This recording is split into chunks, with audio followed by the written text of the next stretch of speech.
ऐसा लग रहा था कि यहाँ पर 10 फीट के आसपास बर्फबारी हुई और उसके चलते जो है सुबह से फ़ोन कॉल्स मौसूल हुई कि हमारे घरों के अंदर यहाँ पर पेशेंट्स हैं, मगर उन पेशेंट्स का अभी यहाँ पर क्या होगा। कंगन जो इलाका है यहाँ पर जो है पावर सेक्टर जो है मुकम्मल तौर पर ठप हुआ है। वादी कश्मीर के अंदर 23 तारीख से शाम से ही वादी कश्मीर के मुख्तलिफ मुकामात पर बर्फ़बारी शुरू हुई है। जिस तरह महकमे मौसमियात ने पहले ही पेशन गोई दी थी कि वादी कश्मीर के पहाड़ी इलाकों के साथ साथ मैदानी इलाकों में भी बर्फ़बारी शुरू होगी, और उसी पेशन गोई के इन मुताबिक वादी कश्मीर के मैदानी इलाकों के साथ साथ जो पहाड़ी इलाके हैं वहाँ पर भी जो है अच्छी खासी बर्फबारी जो है वो रिकॉर्ड की जा रही है। हत्ता कि जो मैदानी इलाके हैं वहाँ पर जो है 4 से लेकर 5 इंच के आसपास बर्फबारी रिकॉर्ड हुई है, और जबकि जो पहाड़ी इलाके हैं वहाँ पर 2 फीट के आसपास बर्फबारी रिकॉर्ड हुई है। इसके बीच में हमने देखा कि जब भी वादी कश्मीर के अंदर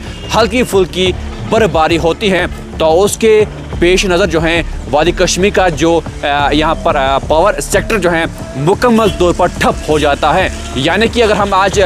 दिन भर के हवाले से बात करें, कंगन में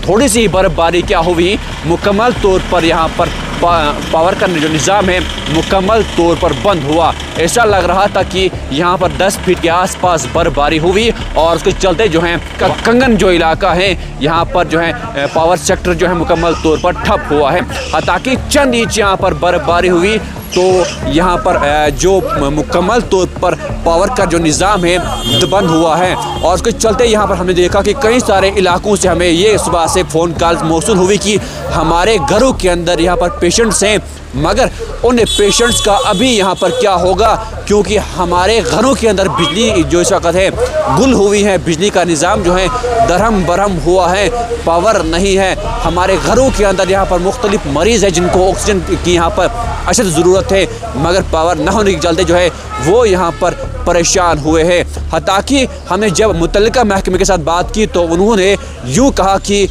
जो पावर का जो निज़ाम है इसके यहाँ पर कई सारे मुकामात पर जो है टेक्निकल फॉल्ट्स आए हैं, उसके चलते जो है पावर इस वक्त यहाँ पर नहीं है। मगर कहीं ना कहीं इस इंफ्रास्ट्रक्चर को हमें जो है मजबूत करने की ज़रूरत है। यहाँ पर ये मामला आज पहली बार यहाँ पर पेश नहीं आया है, बल्कि जब भी हल्की सी बर्फबारी होती है या यहाँ पर बारिशें हो जाती हैं तो मुकम्मल तौर पर पावर का निज़ाम जो है वो दरहम बरहम हो जाता है, जिस चलते जो है आम लोग यहाँ पर परेशान हो जाते हैं। फ़िलहाल ये सब डिवीज़न कंगन के मुख्तलिफ इलाकों से हमें सुबह से ही यही फ़ोन कॉल्स मौसूल हुए हैं कि पावर का निज़ाम यहाँ पर ठीक नहीं है। बल्कि आज का मामला नहीं है कि आज यहाँ पर बर्फबारी हुई उसके चलते पावर का निज़ाम यहाँ पर दरहम बरहम हुआ, बल्कि जब आम दिनों की हम बात करते हैं, जब मौसम बिल्कुल ठीक होता है, उन दिनों भी जो कंगन मार्केट का जो दुकानदार यहाँ पर है उनका भी साफ तौर पर यहाँ पर यही कहना होता है कि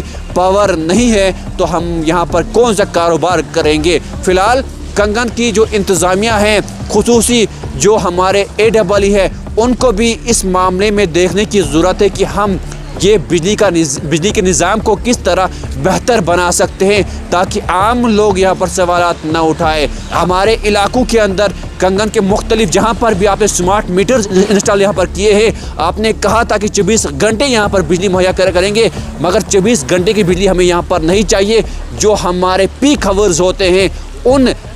वक्त पर हमारे यहाँ पर बिजली होना लाजमी है, और जो बाकी नॉन मीटर एरियाज़ वाले जो एरिया है वहाँ पर भी जो है बिजली का निज़ाम जो है वो दरहम बरहम हुआ है, और लोगों ने यही मुतालबात रखे हैं कि हमारी बिजली को यहाँ पर बेहतर से बेहतर करने की ज़रूरत है। मैं बेगारिफ हूँ, वैली न्यूज़ के लिए कंगन गांदरबल से।